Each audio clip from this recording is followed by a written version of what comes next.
It's summer in Hawkins, Indiana, and while school's out and a lifeguard is turning heads at the local pool, danger is certainly lurking just around the corner.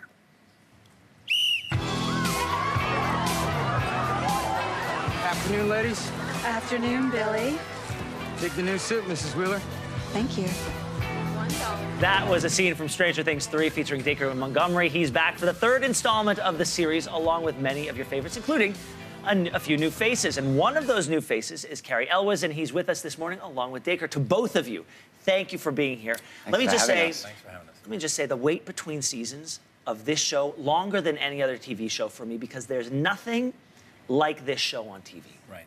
And so I'm so glad it's coming back. You are now the veteran. You are the rookie. What does it feel like? I feel like he's the veteran. So, okay, I want to say I'm not expecting nor am I asking for any spoilers, but when I ask you what is to come this season, what can you tell me?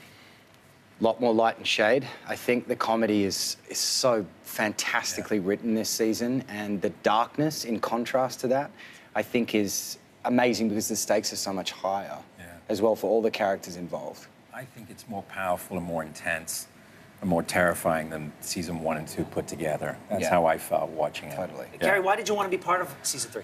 Oh my God, are you kidding me? Like I was going to turn this down?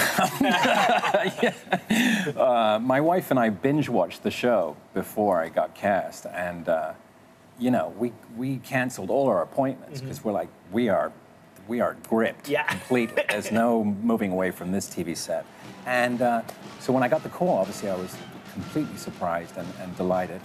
And these guys made me feel so welcome, you know. It's really a big family on that set. And yeah, it's a lot of fun. Dacre, I mean, this is steeped in nostalgia that you probably don't get because you're so young. But this is our vintage. Right, totally. And it occurred to me that this is set at the time when your career was really taking off. Yeah. When you jumped into this world, this era, what feelings did it bring up? Well, it's incredibly nostalgic, obviously. But you know, what I was so surprised about was how the attention to detail on this show.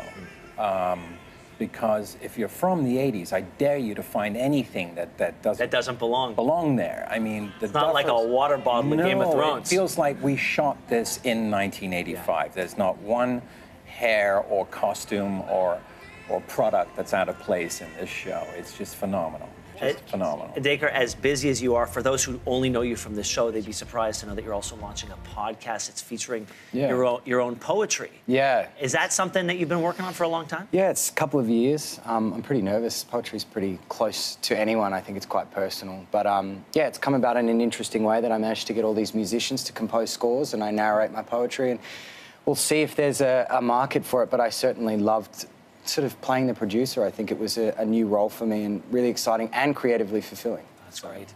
That's great. And I've got to ask about The Princess Bride, because you wrote a book about it. You know, Dacre is currently known for this seminal role at this point in his career. That was so important to you, and you've embraced it as something that I know what I'm going to be known for. Absolutely. At this point in your career, with the perspective of time, what does it mean to you today? Well, I call it the gift that keeps on giving, Ben. You know, I think you're lucky as an actor to have anyone resonate with your work.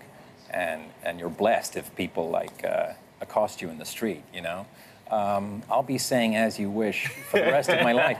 It'll be on my tombstone. Billy Crystal said I should have mostly dead written on the back. But yeah, no, I'm very. It's really a blessing. I think we say inconceivable at least once a week on this show. Oh, for real? Hoping that someone's going to get it. That's hilarious. Rarely do they get it. Hey guys, thank you so much for stopping by. It really means a lot. All the best to both of you. Thanks so much, and you can catch Stranger Things 3 July 4th on Netflix.